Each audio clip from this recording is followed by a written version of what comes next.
So let's go ahead and hop over to chapter 2. Like I said, I didn't want to spend a lot of time on different things in chapter 1. So chapter 2 is super important because it talks about sociological theory.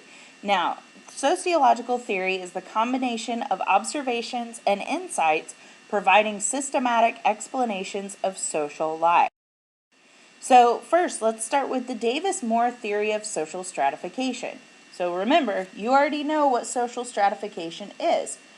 So the structural functional theory is a perspective suggesting that groups in interaction tend to adjust to one another in a fairly stable, conflict-free way.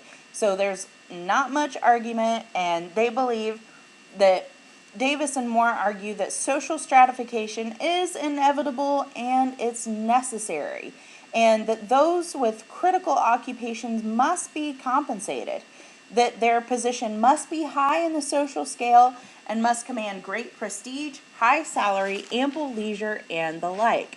So you might wonder why in the top right-hand corner I have a picture of doctors and nurses and surgeons. Well, these people are an example of the structural functional theory, where it's a group that's interaction tend to adjust to one another in a fairly stable and conflict-free way. They're all normally going after the same goal, to save patients' lives. So while they may have conflicts at times, it's a fairly stable structure. And Davis and Moore believe that these are critical occupations, as I said, that need to be compensated. So these are probably more of your people who have a higher salary, and they also have a great prestige. A lot of times we give a lot of praise to doctors and nurses and surgeons, and sometimes not enough praise for them. Now, Melvin Tooman said heck no to Davis Moore. He believed that well-paid people are not necessarily more valuable than the less affluent individuals. So an example that he gave is such that the unskilled workers in a factory are as essential to the engineers to keep a factory running. Now, something that's another example of that, going back to the medical field, is I don't know how many of you know what a CNA is, a certified nursing assistant.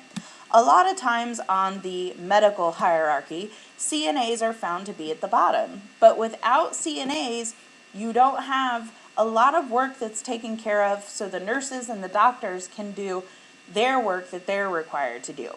So Tooman would probably agree with me in that the CNAs are just as important a lot of times than the nurses, the surgeons, and the doctors. Tooman also noted that many parents and not students generally pay for their schooling. He stated that well-educated students receive psychic benefits from their schooling or training.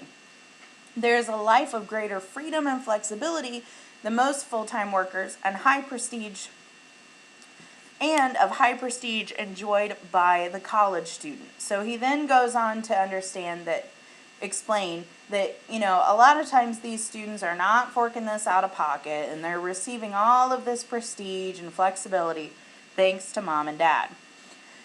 He believes that social stratification system is based on the influence of occupational groups or their lobbyists and not the individual talent and training. And to put that in layman's terms, who you know and who will fight for you will help you, not just your individual talent and training. This makes Tooman a conflict theorist. So now we're going to move on to Marxist theory of capitalism and social stratification. So more and more people are, analyzing social stratification, what it really means. Now, I could go through all of the different details that Marx talked about, but two things that I wanted to talk about were the two unknown classes that a lot of people don't talk about. We talk about the bourgeoisie, we talk about the proletariat, but nobody really has ever mentioned these two groups. We have the petite bourgeoisie, which is the small business class, whose members never accumulate enough profit to expand their holdings and to challenge the bourgeoisie as a group. And then you have the lumpen proletariat, which is a portion of the working class comprised of society's dregs, the swindlers, brothel keepers, beggars, and such, who are disengaged from the revolutionary struggle. So I wanted you guys to learn about them so you didn't think that everyone was just compiled into those two different categories. Now, your text has a great table that talks about the central concepts of Marx's theory. So I want to go through those real quick. It talks about the core concept, the mode of production with the substructure determining what the superstructure is. Now remember, your reading has those details, so if you're unsure about those vocabulary words, go ahead and look those up in your text. And then the mode of production determining the class structure. So within capitalism, you have the two classes, the bourgeoisie and the proletariat, who differ in their relationship by their means of production. The bourgeoisie receiving ever-expanding profit, while the proletariat obtaining wages which decline in value over time. And then the social forces that support the bourgeoisie's control, which is a powerful ideology bolstered by false consciousness and an oppressive government.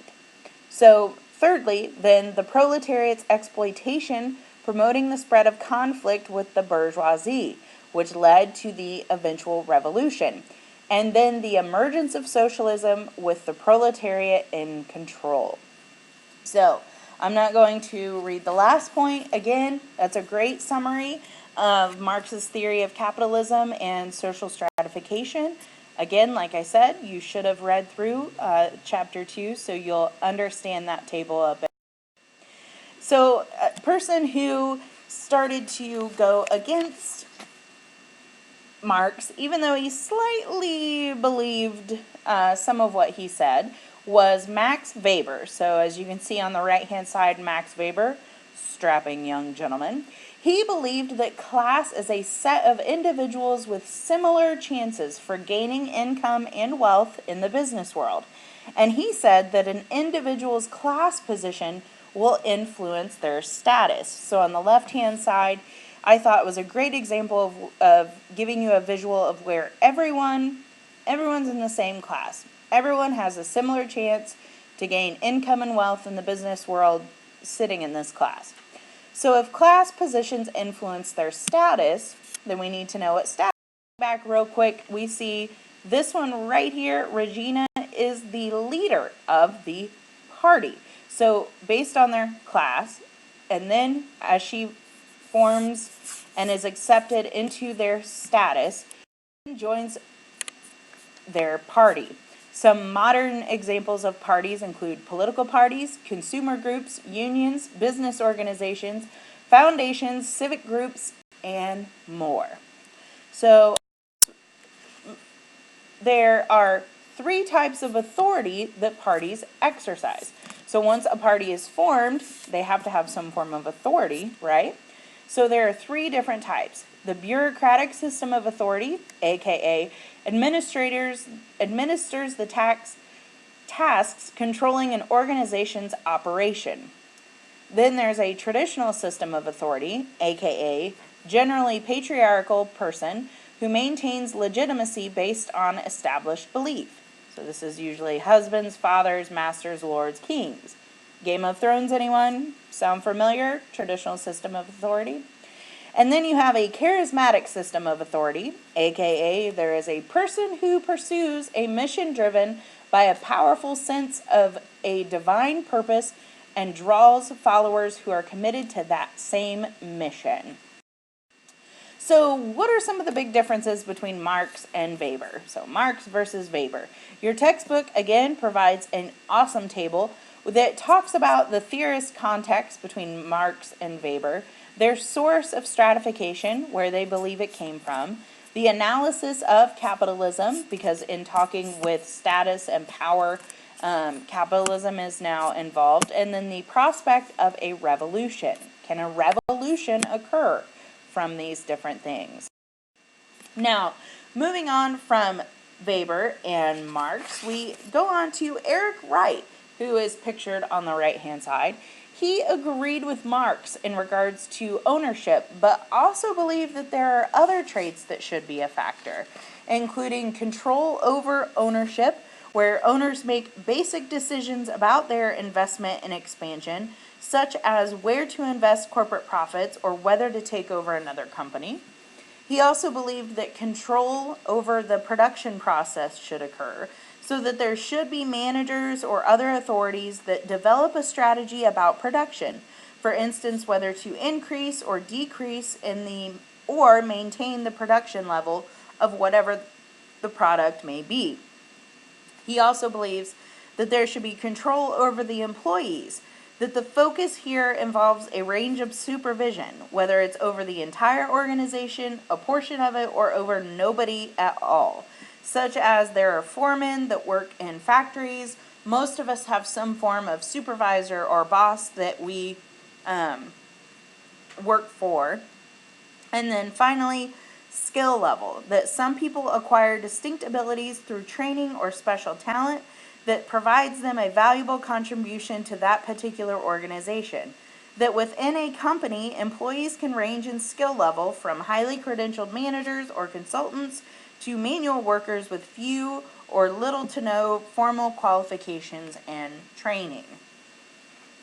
So, Wright illustrates factors throughout the text, but we're not going to spend a lot of time on those. So we're going to look at Perucci and Wysong's theory of class. So by this point, you've had about 3 different examples of class.